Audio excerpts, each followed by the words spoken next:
Today's a big day because it's our first unboxing. Ooh, there's someone's hair in here. This looks like the ink. Ah!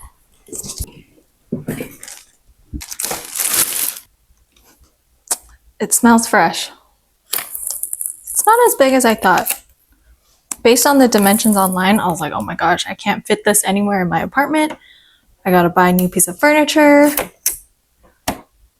I probably still have to buy a new piece of furniture. So much tape.